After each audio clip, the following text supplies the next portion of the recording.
Isang palatandaan na kailangan mo ng magpalit ng bottom bracket ay ito, panoorin nyo. Yan o. Yun. Yun. May pitik, di ba? Yun. Gaganon ang bike ninyo, inikot ninyo tapos tinulak nyo ng mabigat, may tumutunog na maliit o pumipitik, sira ang bottom bracket. So yun, papalitan ninyo yung bottom bracket para ma-less o mawala natin yung tunog. So yan, magpapalit tayo ng bottom bracket ngayon. Yan, at sa pagtatanggal ng bottom bracket, luluwagan natin yan and luluwagan din natin itong dalawang allen sa gilid. Yan. Kasi yan ang umiipit doon sa lock natin ng bottom bracket. So ayan, hinaan ko na nga lang yung sounds ko at dinab ko na lang to kasi medyo maingay ito sa labas ng shop ko. Ayan, pagkakalas natin ng lock na to, ayan, syempre unahin nating niluwagan yung allen and then hugutin na natin yan. So may mga video na ako nito, ng mga previous video na mga tutorial paano magkalas ng bottom bracket at paano magpalit ng bottom bracket. Ayan. So ito naman yung mga ka-checkmate no. Ito yung actual na ginagawa natin sa shop. So ayan, pag natanggalan natin yan, bago natin tanggalin yung crank, tanggalin muna natin yung kadena doon sa chain ring. And then itulak natin. Kahit kamay lang, kayang-kaya na yan. Tapos hugutin na natin. Ayan. Ito kasing bike na to ay na lubog sa baha, and then matagal na, tapos hindi niya ginawa, then ngayon nagka-problema.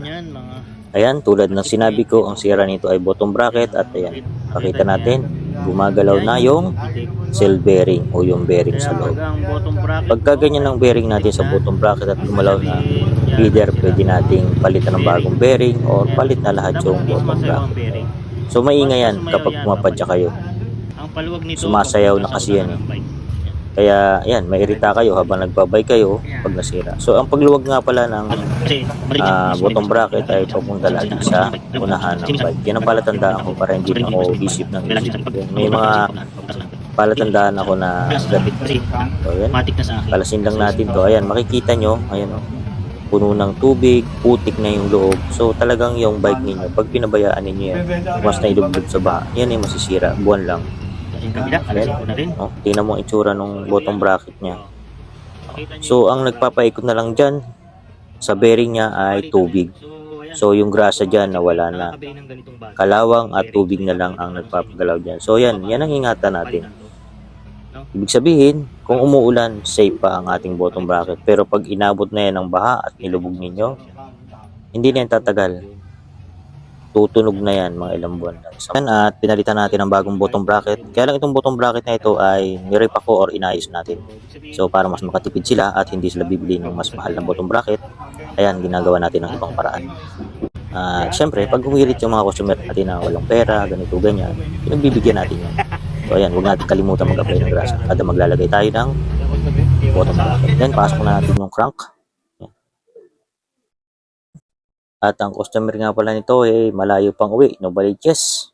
Then yung lock, importante yan. Yan ang una natin ilalagay. Then ihigpitan natin. Yan. Habang hinihigpitan natin yan, papakiramdaman natin. Siyempre, para hindi naman sobrang higpit. Habang hinihigpitan mo yan, gagalawin mo yung crank, iikot-ikutin mo. Mapapansin nyo dyan, iniikot ko yung crank. Ayan. Pinapakiramdaman ko, tama na ba yung higpit niya?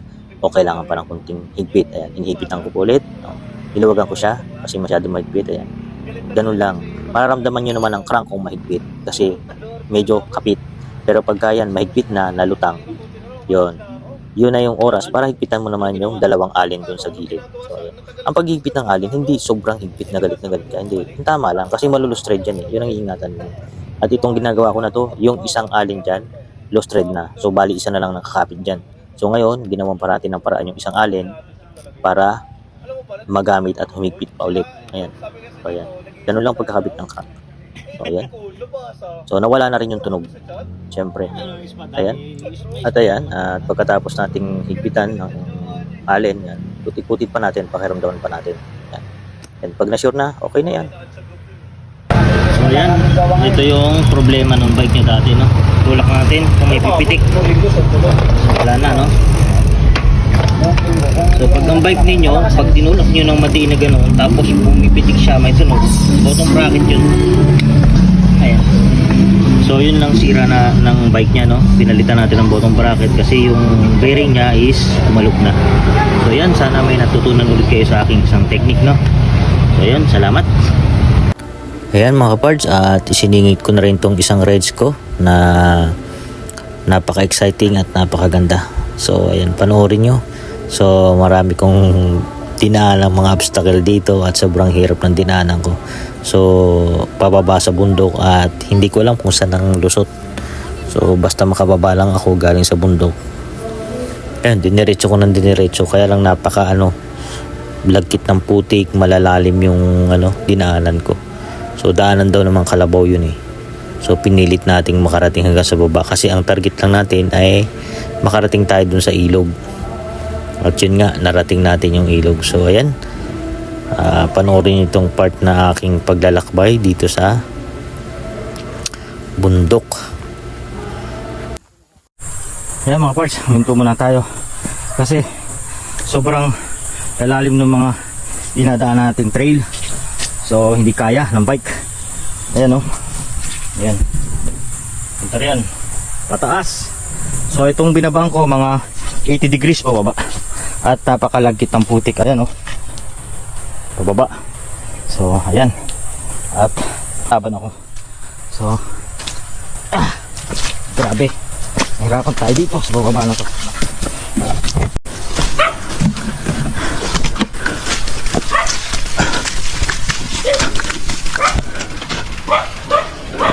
Ang tunay na buhay ng mahilig sa adventure, mahilig sa trail. So ayan, pag ganito yung mga ginagawa ko, talagang sulit at nare-relax ako. At ito nga pala ay ginawa ko 2 araw. So yung mga videos na iba saka na ko na may upload kasi medyo mahaba. Pero ito, nagme-merienda tayo at medyo mapagod talaga. Ang position ko ngayon, nasa gitna ako ng kagubatan. So binaba natin yung bundok, pakyat, tapos ayan, pahinga tayo ng konti, tapos ratsyada na ulit. So ang hinahanap natin dito yung mga ilog, no? Naliligo tayo sa ilog, nag-overnight tayo. So yan ang ginagawa natin pag nagbabakasyon tayo ng probinsya. So ang lupit, ito ang trail, ito ang live at ang buhay ng adventurer. Mapapasin nyo ang gubat pag nasa gitna ka, puro huni ng mga iba't ibang uri ng hayop. Alam mo dito, narinig yung ingay. Ang marinig nyo dito, ingay ng mga kulisap at saka yung lagaslas ng ilog. Yan. Kasi yung lupa na to, paikot, ilog siya. Napapaligid na siya ng ilog. So nakaka-relax talaga. So baka bukas mag-tent na ako dito and dito muna ako matulog para maaga ako makapag-start.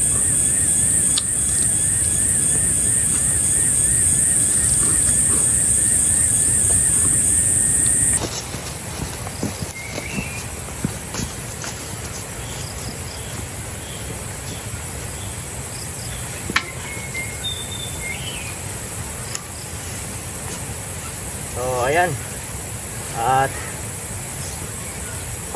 2 days na natin ngayon.